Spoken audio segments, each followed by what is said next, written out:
Success is a pleasure. Success is a pleasure. If what you are doing today isn't satisfying, gratifying, guess what? You're really not successful. If you are not fulfilled with what you are doing today, you cannot possibly be successful. It doesn't matter how many worldly possessions you may have, how many cars, how many toys, how much money. If you're not happy with your life as it is, you cannot be successful. Now, I know that success is a relative term. It means different things to different people.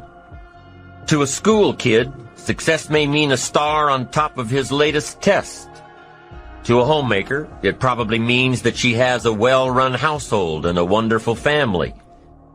To an outside professional, it's most likely the thrill of closing a major contract, or the pride in accepting a performance bonus, or being named the top-producing salesperson. But the one thing you will hear from everyone who is successful is that they are happy with who they are and what they are doing. They are happy, content, satisfied. Success is a pleasure. What have you done today that makes this day successful? Think about it and write it down. If at the end of the day you can jot down the things that have made it a good day, you will soon see patterns forming. This really is a good habit to get into. When you can see a pattern of pleasure, you'll know you're on the road to success. So take note of Mr. Franklin's 3 principles of success and ambition. Number 1, big achievements come one small advantage at a time. One step at a time, one day at a time. Number 2, you have the power to mold your life, to make it whatever you want, to shape it and reshape it. Within each of us is the power to mold ourselves and mold our environment. It is up to each of us to begin this molding process with a final product in mind.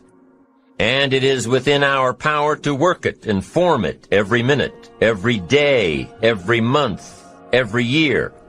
By using your mind and your abilities and your attitude to work a little each day on molding your life, you'll soon see how magnificent your power is to gain those small advantages each day, the little steps it takes to build up to success.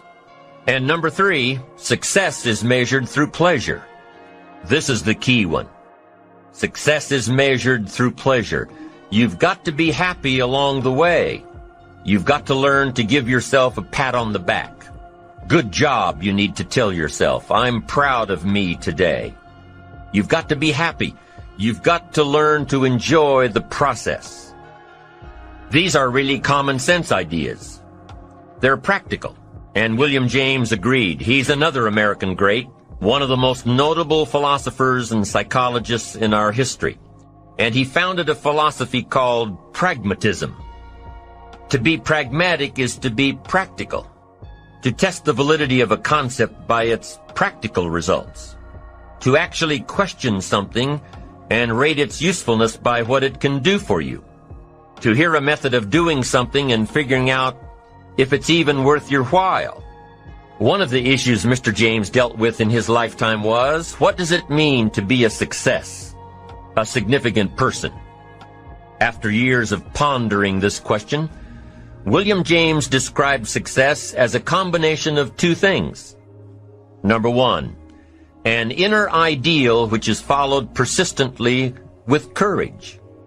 And number 2, outer achievement related to that ideal. Let's go back to number 1, an inner ideal which is followed persistently with courage.